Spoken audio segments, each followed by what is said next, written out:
Pemerintah wajib merampas aset koruptor dan oligarki sebelum minta pada rakyat Indonesia jika tidak ingin dibubarkan. Makalah ini membahas tentang pentingnya pemimpin untuk merampas aset koruptor dan oligarki sebelum meminta aset rakyat. Dengan memahami konteks korupsi dan oligarki di Indonesia, makalah ini akan menganalisis bagaimana pemimpin dapat mengambil langkah-langkah efektif untuk memberantas korupsi dan membangun keadilan bagi seluruh rakyat Indonesia yang selama ini dizalimi oleh kekuasaan kapitalis dan oligarkinya. Latar belakang, korupsi dan oligarki telah menjadi masalah serius di Indonesia, dengan dampak yang signifikan terhadap ekonomi, politik, sosial dan dampak kerusakan pada lingkungan dari bisnis oligarki mengeksploitasi kekayaan alam Indonesia. Pemimpin memiliki kewajiban untuk memberantas korupsi dan membangun keadilan, jika tidak hak rakyat akan semakin dikebiri dan kekayaan alam akan semakin dicuri oleh pejabat oligarki. Pemerintah sejatinya bekerja untuk rakyatnya bukan untuk kepentingan kapitalis dan oligarki seperti yang kita lihat selama ini. Rakyat semakin terancam dengan kemiskinan dan jadi bulan-bulanan kepentingan kekuasaan oligarki yang sudah mendominasi. Berdasarkan prinsipnya, pemerintah dibentuk untuk memenuhi kepentingan rakyat. Jika sebaliknya pemerintah justru malah menjadi ancaman bagi rakyat, maka sudah sepatutnya dibubarkan dan direformasi dan diadili satu persatunya. Seperti yang kita ketahui dari kebijakan-kebijakan pemerintah akhir-akhir ini yang bermutasi jadi sangat liberal dan brutal seperti ancaman virus HIV yang terus menjalar di mana aset-aset rakyat sudah mulai mereka kuasai dengan cara-cara ancaman-ancaman ditarik jadi milik negara. Praktik yang terkesan otoriter seperti ini sudah sangat identik sekali dengan negara komunisme di mana semua aset dikuasai dan jadi milik negara dan negaranya dimiliki oleh penguasa dan kolega bisnisnya saja seperti oligarki dan pejabatnya. Ketika aset-aset rakyat sudah mulai dimonopoli negara dan sebaliknya aset-aset koruptor dan oligarki justru tidak disita dan dirampas negara, semakin menjelaskan negara saat ini dikendalikan oleh mafia-mafia oligarki yang masuk ke dalam ranah politik untuk memonopoli kekayaan bangsa Indonesia, di mana Indonesia memiliki sejarah yang panjang dalam perjuangan untuk kemerdekaan negara Indonesia oleh para pejuang terdahulu dan para pendiri bangsa. Tentunya kekayaan bangsa Indonesia saat ini bukanlah didapatkan secara gratisan dan mudah seperti pejabat dan oligarki saat ini. Sejarah oligarki di Indonesia. Oligarki di Indonesia telah memiliki sejarah panjang yang kompleks. Sebelum kemerdekaan Indonesia, oligarki telah bersekutu dengan penjajah Belanda untuk memperoleh keuntungan ekonomi dan politik. Setelah kemerdekaan, oligarki terus berkembang dan menggunakan fasilitas-fasilitas negara untuk memperkaya diri sendiri dan kelompoknya sampai hari ini. Fasilitas negara yang biasa dimanfaatkan oleh oligarki. Oligarki di Indonesia telah memanfaatkan berbagai fasilitas negara untuk memperkaya diri sendiri dan kelompoknya saja. Apalagi semenjak zaman reformasi justru kekuatan oligarki dan kapitalisnya semakin masuk menerobos batasan-batasan hukum dan keadilan pada negeri ini. Sebagaimana fakta sejarah kemerdekaan Indonesia, negara memiliki arah dan cita-cita luhur di mana negara berfungsi untuk mensejahterakan dan memakmurkan rakyatnya dengan adil dari Sabang sampai Merauke. Oligarki di Indonesia yang lebih dikenal dengan sebutan Sembilan Naga dan koleganya, tentunya mereka tidak akan bisa seperti saat sekarang ini jika negara Indonesia belum merdeka dan masih dalam kondisi terjajah.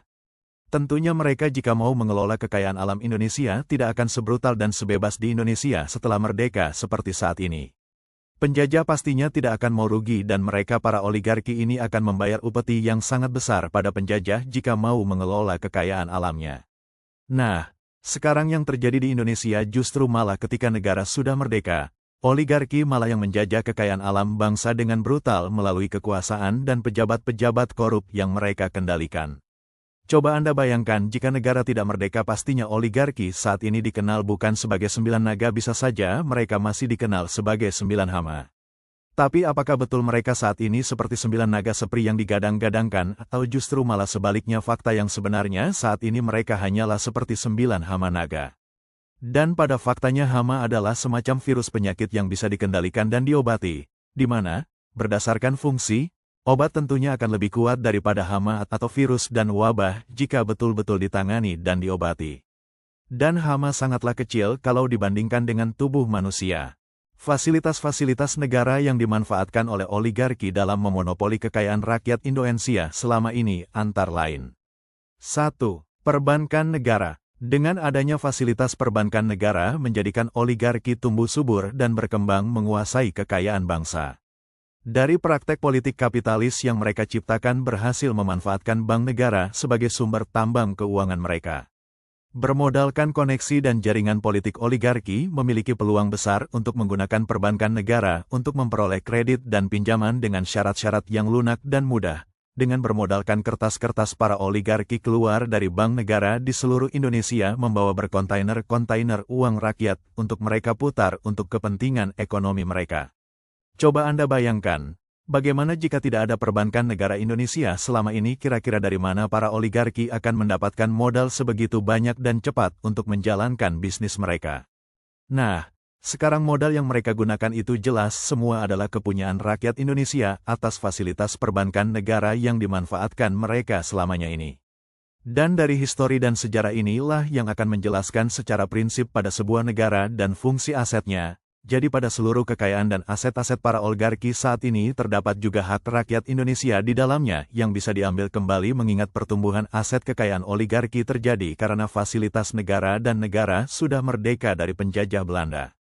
2. Tanah-tanah milik negara. Oligarki telah menggunakan tanah-tanah milik negara untuk memperoleh keuntungan ekonomi, seperti melalui pembangunan properti, perkebunan dan pertambangan. Tanpa adanya bumi Indonesia ini merdeka, tentunya oligarki tidak akan bisa semena-mena menggarap seluruh potensi kekayaan alam Nusantara seperti selama ini. Artinya, jika negara masih terjajah pastinya oligarki tidak akan bisa sebebas sekarang ini mengolah, merampas dan menghancurkan sumber daya alam bangsa Indonesia. Dan untuk mengolah kekayaan alam pastinya mereka akan membayar upeti pada penjajahnya dengan nilai yang sangat besar. Jika Indonesia masih terjajah, dikarenakan negara sudah merdeka yang diproklamirkan pada tanggal 17 Agustus tahun 1945 menjadikan Negara Kesatuan Republik Indonesia, di mana seluruh kekayaan alam Indonesia murni menjadi milik bangsa Indonesia dan digunakan sepenuhnya untuk kepentingan rakyat Indonesia sebagaimana dimanatkan pada Undang-Undang Dasar 1945. Jadi kekayaan alam negara bukan untuk kepentingan oligarki. Inilah salah satu alasannya juga berdasarkan sejarah kemerdekaan Indonesia, kenapa aset-aset dan kekayaan oligarki yang mereka himpun seluruhnya dari kekayaan bangsa terdapat juga hak-hak rakyat yang bisa diambil kembali oleh negara atau rakyat Indonesia. 3. Kontrak-kontrak pemerintah. Dengan jaringan koneksi yang kuat pada kekuasaan, oligarki sangat berpeluang besar untuk memperoleh kontrak-kontrak pemerintah yang menguntungkan melalui proses yang tidak transparan dan akuntabel. Seperti pengadaan proyek-proyek yang tidak efektif dan fiktif atau pemaksaan mengadakan sebuah proyek atas nama negara hanya untuk memutar uang negara bagi kepentingan usaha para pejabat korup dan oligarkinya. Sebut saja seperti pada periode Jokowi sebelum ini, berapa banyak proyek-proyek strategis nasional dengan mengatasnamakan negara ternyata untuk kepentingan pejabat dan oligarkinya saja. Misalkan seperti IKN yang dulu digadangkan sebagai ibu kota baru justru hari ini sebagaimana yang kita saksikan dari berita-berita yang viral dan berkembang di media online dan media sosial, IKN saat ini hanyalah jadi ibu kota palsu seperti Jokowi palsu, yang beralih fungsi jadi praktek lokalisasi dan prostitusi, dan ancaman lainnya yang akan menimbulkan keresahan dan penyakit pada masyarakat sekitarnya dan juga menjadi aib baru bagi bangsa Indonesia yang sedang berjuang untuk menyelesaikan aib utama bangsa selama ini yaitu menegakkan hukum dan keadilan kepada Jokowi ijazah palsu yang dinobatkan sebagai penjahat terorganisir finalis koruptor nomor 3 dunia. Jika IKN tidak ada saat ini, tentunya tidak akan menciptakan masalah-masalah baru dan kerusakan-kerusakan baru yang menjadi budaya-budaya baru yang rusak efek dari kekuasaan Jokowi oligarki yang rakus dan tamak selama ini yang beban seluruh kerugian dan resikonya ditimpakan ke seluruh rakyat Indonesia. Bahaya koruptor dan oligarki. Koruptor dan oligarki telah menyebabkan berbagai bahaya bagi masyarakat dan negara Indonesia selama ini antara lain. Kerugian ekonomi. Korupsi telah menyebabkan kerugian besar bagi negara dan masyarakat Indonesia selama ini, serta menghambat pembangunan ekonomi kerakyatan sebagaimana yang diamanatkan oleh Undang-Undang Dasar 1945. Ketidakadilan, korupsi telah menyebabkan ketidakadilan bagi masyarakat, serta merusak kepercayaan masyarakat terhadap pemerintah dan lembaga negara. Penggunaan kekuasaan, koruptor telah menggunakan kekuasaan untuk memperkaya diri sendiri dan kelompoknya, serta merusak tatanan demokrasi. Pertumbuhan koruptor yang menyebabkan ketimpangan ekonomi dan kesejahteraan sosial pada rakyat juga membuktikan di mana sistem demokrasi yang memakai hukum-hukum buatan manusia tidak menjamin keselamatan bagi seluruh rakyat Indonesia. Hukum bisa tembang pilih apalagi ketika rakyat membiarkannya sehingga keadilan hanya akan menjadi milik segelintir kekuasaan dan oligarkinya saja, dan rakyat akan semakin tertindas dan diperkosa. Dampak oligarki terhadap Indonesia. Oligarki telah menyebabkan Indonesia berada di jurang kehancuran, dengan dampak yang signifikan terhadap beberapa faktor berikut ini. Ekonomi, oligarki telah menyebabkan kerugian ekonomi yang besar dan menghambat pembangunan ekonomi. Politik, oligarki telah merusak tatanan demokrasi dan menyebabkan ketidakstabilan politik. Perpecahan sesama rakyat dan negara kehilangan identitasnya. Sosial, oligarki telah menyebabkan ketidakadilan sosial dan merusak kepercayaan masyarakat terhadap pemerintah. Pentingnya merampas aset koruptor dan oligarki. Merampas aset koruptor dan oligarki adalah langkah penting dalam memberantas korupsi dan membangun keadilan. Dengan merampas aset koruptor dan oligarki, pemimpin dapat mengembalikan aset negara yang telah dikorupsi atau digunakan untuk kepentingan pribadi. Mencegah korupsi dengan menghilangkan insentif bagi koruptor dan oligarki. Membangun keadilan dengan memastikan bahwa semua warga negara memiliki akses yang sama terhadap sumber daya dan kesempatan. Undang-undang yang mengatur korupsi. Indonesia telah memiliki beberapa undang-undang yang mengatur korupsi, antara lain. 1. Undang-Undang Nomor 31 Tahun 1999 tentang Pemberantasan Tindak Pidana Korupsi. Undang-undang ini mengatur tentang tindak pidana korupsi dan sanksi bagi koruptor. 2. Undang-Undang Nomor 8 Tahun 2020 tentang Pencegahan dan Pemberantasan Tindak Pidana Pencucian Uang. Undang-undang ini mengatur tentang pencegahan dan pemberantasan tindak pidana pencucian uang yang terkait dengan korupsi. Langkah-langkah merampas aset koruptor dan oligarki.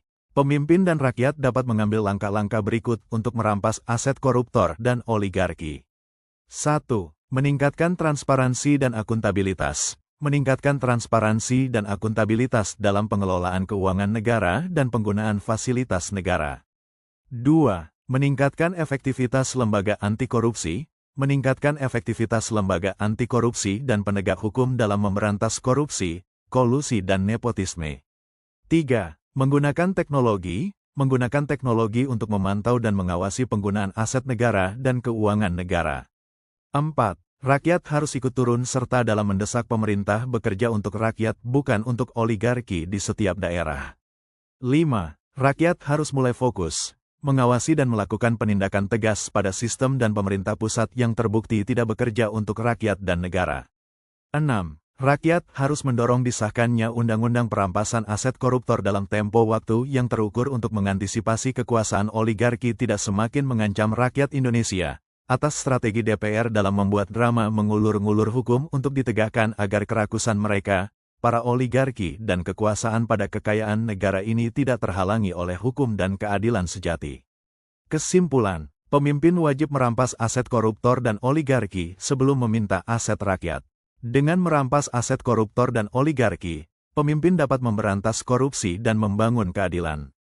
Oleh karena itu, perlu dilakukan upaya-upaya untuk mengatasi oligarki dan membangun keadilan di Indonesia.